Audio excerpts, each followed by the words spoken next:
C'est l'un des événements les plus marquants de ma vie en tant que supporter de foot. L'événement footballistique qui m'a marqué ces dernières années, ces derniers temps, là, c'est clairement la... C'était évidemment la CAN 2019 avec l'Algérie.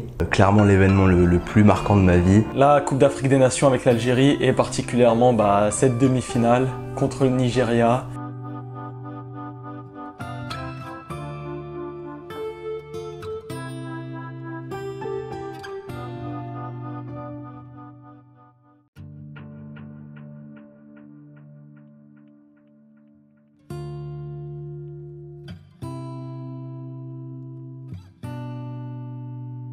C'était incroyable quoi. On a fait un parcours exemplaire, on survole notre poule.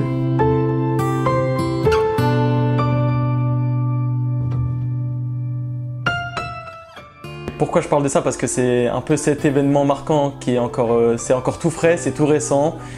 J'en ai assez dur encore d'en parler, mais c'était franchement du pur bonheur.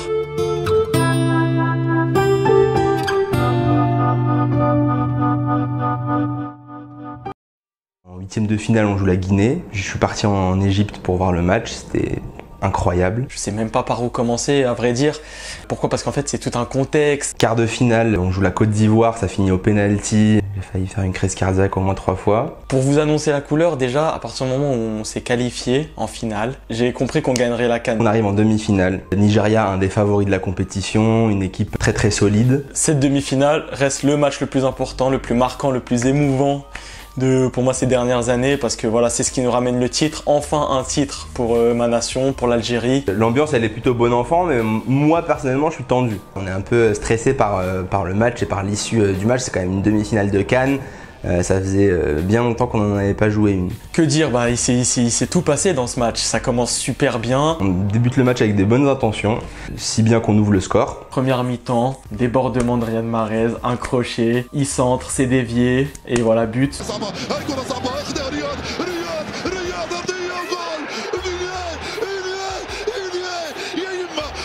On ouvre la marque. Je suis content, 1-0. On ouvre le score, tout se passe bien, là je jubile, j'étais comme un fou. Et après bien sûr quand tu ouvres le score, tu stresses, on stresse. Et comme d'habitude, on aime se faire peur, que des frayeurs. On subit pas vraiment, on a le contrôle du match. Mais bam, deuxième mi-temps. Je crois que c'était vers l'heure de jeu, une frappe aux abords de la surface aux 20-25 mètres. C'est Aïssa Mendy qui touche la balle avec le bras. Penalty litigieux, mais ça se siffle, ça se siffle. Au début, il n'y a rien, finalement, il y a la VAR et penalty. Donc là, je me dis, c'est foutu, penalty. Contre-pied parfait, il la met sur la droite, je me rappelle.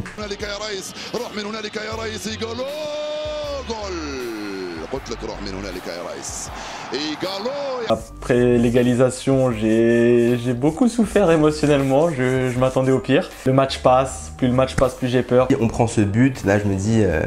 Ça va se gâter, l'heure de jeu elle est passée, tu peux potentiellement te diriger vers les prolongations, c'est compliqué. Les prolongations, les pénaltys c'est du 50-50. Bon, on continue à jouer, on continue à faire notre jeu, ça se passe plutôt pas trop mal. On commence à forcer, on pousse, de la 80e jusqu'à la 90e, on pousse, on a quelques occasions. Et on arrive au temps additionnel, donc il y avait 4 minutes de temps additionnel, et au bout de 1 minute 30 de temps additionnel, il y a Benasser qui arrive aux abords de la surface, un peu à gauche. Il avance et il déclenche une frappe monumentale. Le gardien est battu et elle arrive sur la barre qui tremble sûrement encore. Et donc là, tu te dis, là c'est foutu quoi. C'était genre notre occasion de tuer le match, temps additionnel, on n'aura pas deux. Et là, on arrive dans le money time quoi. Il reste 30 secondes. Un petit coup franc, le dernier 92e. Évidemment, c'est super long à se mettre en œuvre. Et faute aux 20 mètres, légèrement à droite. Et là, c'est la dernière action, quoi. C'est qui tout double, c'est maintenant. L'arbitre, il prend du temps entre parler à Riyad Mahrez et à Belaïli. J'ai les frissons. Et moi, je suis là, avec ma famille, avec ma mère, avec ma soeur. J'étais devant la télé. Et donc, le coup franc, il est idéalement placé pour un gaucher. Et donc là, bon, tu te dis, évidemment, ça va être Mahrez. Je suis là, je m'approche de la télé. Et là, je calcule plus personne, je calcule plus rien. Tout le monde s'est dit, il va essayer de passer au-dessus du mur et de la mettre la lucarne droite. C'était commentaire beIN Sport, ils mettent la pression, ils nous mettent dans le contexte, s'il marque c'est la finale. Et moi je me dis mais il peut pas rater. Il peut pas rater. Il en a mis tellement, il peut pas rater. Il peut pas. Et en fait, là, il s'élance, il la met très très fort en lucarne gauche. Et là, je m'approche de la télé. Je crois que ma soeur et ma mère ne regardent pas le but en direct. Je crois parce que je suis vraiment devant la télé.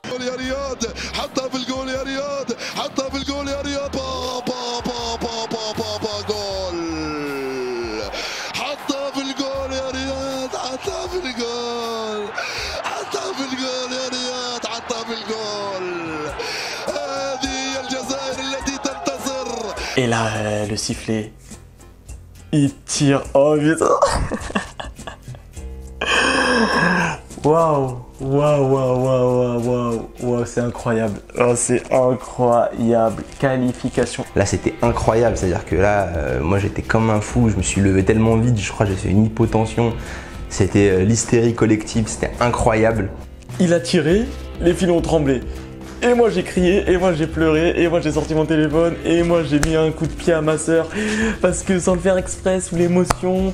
Et ma mère qui me dit arrête de crier, il y a les voisins, parce qu'elle avait plus de retenue, mais moi j'avais zéro retenue. Franchement, c'était un de mes plus beaux moments en tant que supporter. Une victoire comme ça en demi-finale de Cannes. Et je pense que c'est là que les derniers sceptiques se sont dit c'est bon, on va la gagner. Moi j'étais convaincu qu'on allait la gagner dès le début de la coupe, dès le début de la compétition. Je sais pas, je le sentais. C'est peut-être mon éternel optimisme. Je commence à crier, je fais yes. Et en fait, je criais pas, on est en finale. J'ai fait, on va gagner la CAN.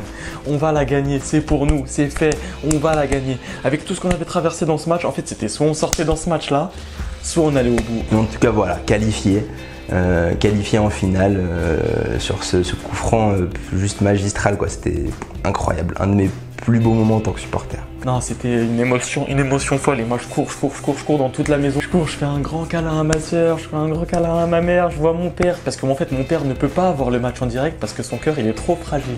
Il regarde jamais les matchs en direct. Et là, il me voit exploser de joie, il descend. Il fait, c'est bon, c'est fait. Boum, quelle explosion, c'était incroyable. Après le match, on était comme des fous. On a décidé d'aller sur les champs. Après, vous connaissez le rituel, hein. Moi j'habite en banlieue parisienne, qu'est-ce qui se passe? Direction les Champs-Élysées, je prends mon scooter, je prends mon pote aussi qui habite dans le quartier, je descends avec lui, je prends même un autre pote, il n'est pas algérien, il est sénégalais, eux ils s'étaient qualifiés aussi, je l'embarque avec moi, on est 3 sur un scooter. On est allé sur les champs, on a fait un peu la fête, tout ça, et puis après du coup, voilà, on a fait la fête jusqu'à, je sais plus trop, minuit et demi, 1h, je sais plus exactement. On était tout rouge de bonheur, tout rouge de joie. Franchement, moi je voyais que la CAN. Je voyais pas une qualif en finale, je voyais la victoire. C'était la victoire pour moi. C'était trop bien, quoi. C'était génial. Une bonne ambiance. L'ambiance, il y avait donc des fumigènes, il y avait des chants, il y avait de la danse, il y avait nos chants nationaux. C'était la folie, On arborait notre drapeau à fond comme ça, mais c'était incroyable. En fait, il y avait toute l'Afrique. Il y avait des Algériens, il y avait des Sénégalais bien sûr. Il y avait des Marocains, des Congolais, des Guinéens, des Tunisiens, enfin, il y avait toute l'Afrique qui était réunie et puis évidemment bien sûr des Français. On arrive sur les champs, il n'y a pas que des Algériens, il y a des Tunisiens, les Tunisiens s'étaient fait éliminer par le Sénégal, mais c'est pas grave, ils étaient là aussi, il y avait des Sénégalais, il y avait tout le monde, c'était une bonne ambiance de folie. C'était une ambiance fraternelle et bon enfant, c'était super, quoi. J'avais des larmes chaudes, je pleurais pas, mais c'était chaud, mes yeux étaient chauds, ça a failli couler vraiment. Donc cette équipe, elle a quand même une place importante à mes yeux et en fait, moi mon rêve c'était de voir cette équipe gagner et arriver à l'âge de 25 ans et voir ça de mes propres yeux, voir mon équipe enfin gagner, c'était quelque chose de très très fort et je pense que ouais, quand on a cette fibre, à la fois la fibre patriotique aussi et puis la fibre de supporter, c'est magique, quoi, de voir son équipe gagner un titre. La ferveur de supporter son équipe nationale, c'est plus fort que tout. C'est au-delà de supporter un club ou quoi. La nation, c'est la nation, hein. Ça vous prend au trip. Et puis voilà, là j'en parle encore, c'est... Ah ouais. C'est fantastique, quoi. Donc c'est une équipe, ouais, c'est une équipe qui a une place particulière dans mon cœur.